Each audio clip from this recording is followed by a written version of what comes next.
It was supposed to be a conference for the Taranaki Federated Farmers Meat and Fibre region, but Provincial President Neville Wallace had other plans.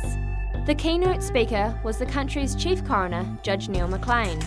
His topic, the need for society to begin talking about the unspeakable, suicide. I was talking primarily about the issue of publication of information about suicide and suggesting that it was perhaps time for what I described as a gentle opening up of the previous almost standard practice of saying nothing about the circumstances of a suicide. Judge McLean is part of a group focusing on bringing the reporting of suicide out into the open. I'm part of a group that is working with the Minister, Peter Dunn, to try and revise the health guidelines to media on how to report on suicide and what's reportable. And I'm interested in bringing that into the 21st century. Judge McLean says that there have been studies made that suggest reporting suicides will encourage a copycat effect. But in today's fast-paced world, when information is simply a click away, does reporting on suicides really make a difference? Do you think there is justification to the fact that people believe there is a negative connotation towards reporting about suicide? For worse, I have increasing doubts.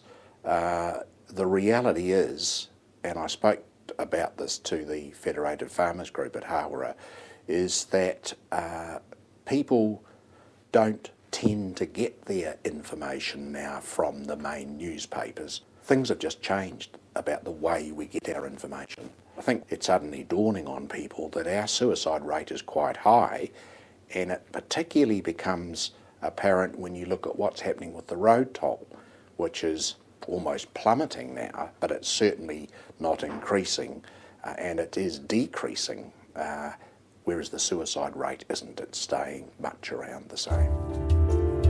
With New Zealand's suicide statistics being so alarmingly high, we need answers. A difficult task at best. It's very difficult to try and rationalise why should that be so. If anyone ever could, we'd be a long way towards perhaps dealing with the problem. Judge McLean says it is vital that we break down the stereotype of the real Kiwi bloke, the type who feels that he has to carry all his troubles on his shoulders. The judge says once we break this notion, we are on our way to finding some answers.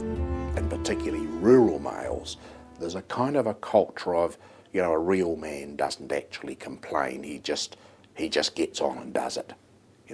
They don't appear to be attention seeking. They bottle it up inside them, and suddenly it takes everybody by surprise when just suddenly they take their lives. Research has shown that with the right support systems, these awful tragedies can be avoided. What the research tends to show is that having a support network is a good insulator or protector, just someone to talk to, someone who will take an interest in you and provide some support, which sometimes people can't get within their own family. Unfortunately, for families like the Johns, that support was not available. Judge McLean is convinced that not enough resources have been put into the health sector to help support our at-risk patients.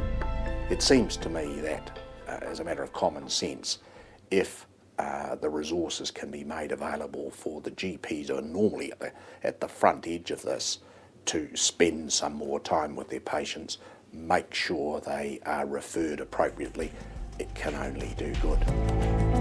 But now it is a long uphill struggle trying to break this silent taboo and start accepting that suicide is a problem throughout the country and something needs to change. There are a wide range of views in this area, and I think we've got a long way to go before we get anywhere near a kind of consensus as to what to do, what works, what doesn't work. Neville Wallace's campaign to promote suicide awareness is well underway, with support from people like Judge Neil McLean, New Zealand's Chief Coroner, and families such as the Johns, brave enough to share their tragic tale.